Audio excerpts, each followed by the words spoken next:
দু পয়সা মাল কামানোর ধান্দা ছাড়া তৃণমূল করে এত বড় মহাপুরুষ আমার জীবনে আমি কোনোদিন দেখিনি। পশ্চিমবাংলার বিশ্ববিদ্যালয়গুলোতে যা দুর্নীতি হয়েছে তা যদি সত্যি সত্যি সামনে আসে তাহলে আচ্ছা আচ্ছা গরু চুরি বালি চুরি লজ্জা পেয়ে যাবে। পশ্চিমবাংলাতে কোন নির্মাণটা বৈধ হয় এখন? ও 500 কোটি টাকা নোটিশ দিয়েছে, যদি মেয়রকে 100 কোটি টাকা দিয়ে দেয় তাহলে বাকি 400 কোটি টাকা মাফ হয়ে যাবে।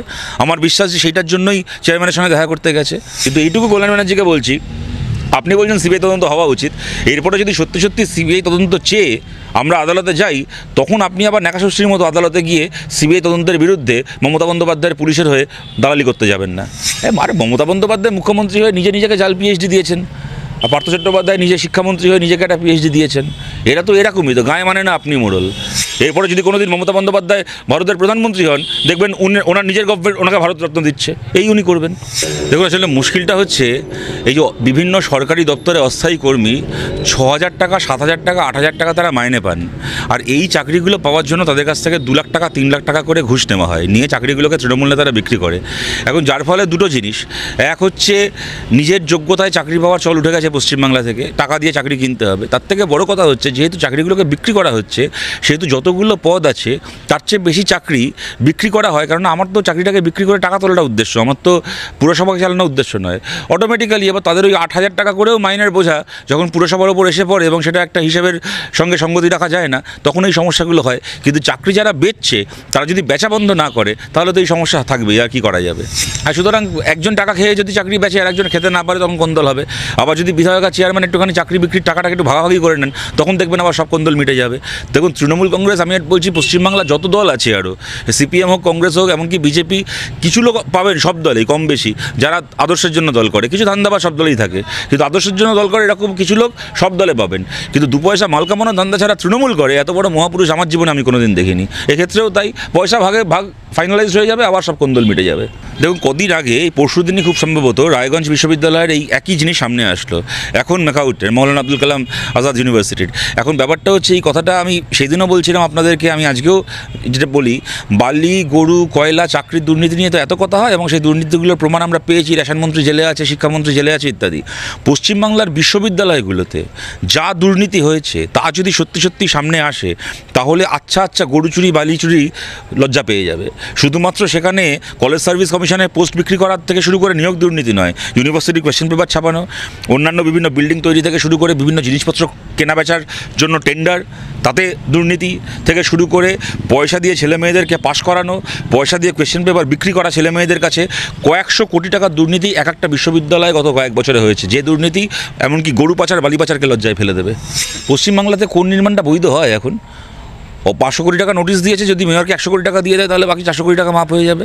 আমার বিশ্বাস যে সেইটার জন্যই চেয়ারম্যানের সঙ্গে দেখা করতে গেছে। তাছাড়া আর কি, যখন নির্মাণগুলো হচ্ছিল লোকে দেখতে পায়নি? সরকারি জমি দখল করে বড় বড় নির্মাণ হয়ে যাচ্ছে। একটা কারখানা তো একটা ডিম পাউরুটি নয় যে রান্নাঘরে লুকিয়ে লুকিয়ে কেউ রান্না করে নিয়েছে।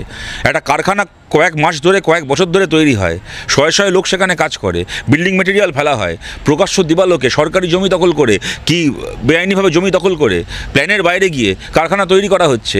পশ্চিমবাংলাতে যেরকমভাবে বেআইনি বিল্ডিং তৈরি করা হয়, একটা ব্যাংক সেই বিল্ডিংয়ের জন্য লোন স্যাংশন করে না, প্ল্যান স্যাংশন নেই বলে। এদিকে বিভিন্ন পুরসভা সেই বিল্ডিংয়ে বিদ্যুতের লাইন পৌঁছে দেয়, স্যাংশন দিয়ে দেয়, জলের লাইনে স্যাংশন দিয়ে দেয়, সেভারেজের লাইনে স্যাংশন দিয়ে দেয়। এগুলো তারপর এরা আদালত যখন জিজ্ঞেস করে বলে আমরা কি করব, বিল্ডিং তৈরি হয়ে গেছে আমরা জানতে পারিনি। এত বড় কারখানা তৈরি হয়ে গেছে ওরা জানতে পারেনি। কারখানা কেউ লুকিয়ে লুকিয়ে তৈরি করেছিল, যে টাকাটা ওদের পাওয়ার কথা ছিল ভাগের টাকা পায়নি, তাই এখন নোটিশ জারি করেছে, গিয়ে মিটিং করে বলে আসবে যে 500 কোটি দিতে পারবো না, 100 কোটি টাকা আপনাকে বকশিস দিচ্ছি, পরের দিন ওই নোটিশ ডাস্টবিনে চলে যাবে। শান্তনু সেনের বিরুদ্ধে তো সিবিআই তদন্ত কল্যাণ বন্দ্যোপাধ্যায় বলেছেন, ঠিকই তো বলেছেন। শান্তনু সেন তো আরজি করের এর আগে যখন রোগী কল্যাণ সমিতির সভাপতি ছিলেন তখন তো এমন নয় যে আরজি কর খুব স্বচ্ছ জায়গা ছিল, তখনও তো আরজি করে দুর্নীতি ছিল। এখন ব্যাপারটা হচ্ছে শান্তনু সেনের গোষ্ঠীর হাত থেকে সন্দীপ ঘোষের গোষ্ঠীর হাতে দুর্নীতির টাকা ট্রান্সফার হয়ে গেছে, তাই নিয়ে শান্তনু সেনের এত রাগ। নাহলে কি শান্তনু সেন কোনো ভালো লোক নাকি? শান্তনু সেনের মেয়ে কীরকমভাবে যোগ্যতার বাইরে জাল সার্টিফিকেট দিয়ে, বাবার নামে জাল ইনকাম সার্টিফিকেট দিয়ে যোগ্যতাবিহীনভাবে শান্তনু সেনের মেয়ে ডাক্তারি পড়ছে, তাই নিয়ে তদন্ত হওয়া উচিত, তাই নিয়ে আদালতে মামলা চলছে। শান্তনু সেন কাউন্সিলর হওয়ার পরে কী রকমভাবে তার ওয়ার্ডে পুকুর বুঝিয়েছে, তাই নিয়ে তদন্ত হওয়া উচিত। আমরা সেই তথ্য দিয়েছি। শান্তনু সেন কাউন্সিলর হওয়ার পরে কী রকমভাবে একটা সরকারি স্কুলকে নিজের ওয়ার্ডে বন্ধ করে দিয়ে সেখানে প্রাইভেট ব্যবসা চালাচ্ছে, তাই নিয়ে তদন্ত হওয়া উচিত। কত টাকা সম্পত্তি নিয়ে খেয়ে বসে আছে তার নিজের দলের এমপি যখন বলছে তখন তারপরে আর কিসের বুঝতে বাকি থাকে। কিন্তু এইটুকু কল্যাণ ব্যানার্জিকে বলছি, আপনি বলছেন সিবিআই তদন্ত হওয়া উচিত, এরপরে যদি সত্যি সত্যি সিবিআই তদন্ত চেয়ে আমরা আদালতে যাই, তখন আপনি আবার ন্যাকাশস্ত্রীর মতো আদালতে গিয়ে সিবিআই তদন্তের বিরুদ্ধে মমতা বন্দ্যোপাধ্যায়ের পুলিশের হয়ে দালালি করতে যাবেন না, তখন আবার আপনি ওকালতি করতে যাবেন না। অন্যান্য সময় সিবিআই তদন্ত আটকানোর জন্য আপনিই যান আদালতে, পারেন না কোনোবার আটকাতে, কিন্তু যান আপনি। এইবার যখন আপনি নিজেই তদন্ত চাইছেন, পরে আদালতে গিয়ে ন্যাকামিটা মারবেন না। এইটাই হচ্ছে আমাদের পশ্চিমবাংলার দুর্ভাগ্য।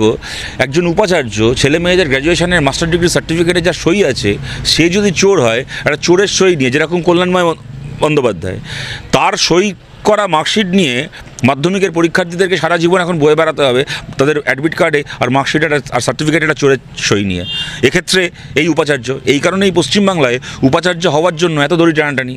এই জন্য পশ্চিমবাংলায় কার উপাচার্য বসবে, শিক্ষামন্ত্রীর নাকি রাজ্যপালের, মুখ্যমন্ত্রীর নাকি রাজ্যপালের, তাই নিয়ে এত দড়ি টানাটানি। কেন ইউনিভার্সিটিগুলো পয়সা কামানোর জায়গা, যার লোক বসবে সে পয়সা কামাবে। আরে মমতা বন্দ্যোপাধ্যায় মুখ্যমন্ত্রী হয়ে নিজেকে জাল পিএইচডি দিয়েছেন, আর পার্থ চট্টোপাধ্যায় নিজে শিক্ষামন্ত্রী হয়ে নিজেকে একটা পিএইচডি দিয়েছেন। এরা তো এরকমই তো, গায়ে মানে না আপনি মোড়ল। যে কদিন এরা সরকারে ছিল না, পাশের বাড়ির লোক পাত্তা দিত না। সরকারে আসার পরে এরা কেউ কবি হয়ে যাচ্ছে, কেউ শিল্পী হয়ে যাচ্ছে, কেউ পিএইচডি হোল্ডার, ডক্টরেট হয়ে যাচ্ছে।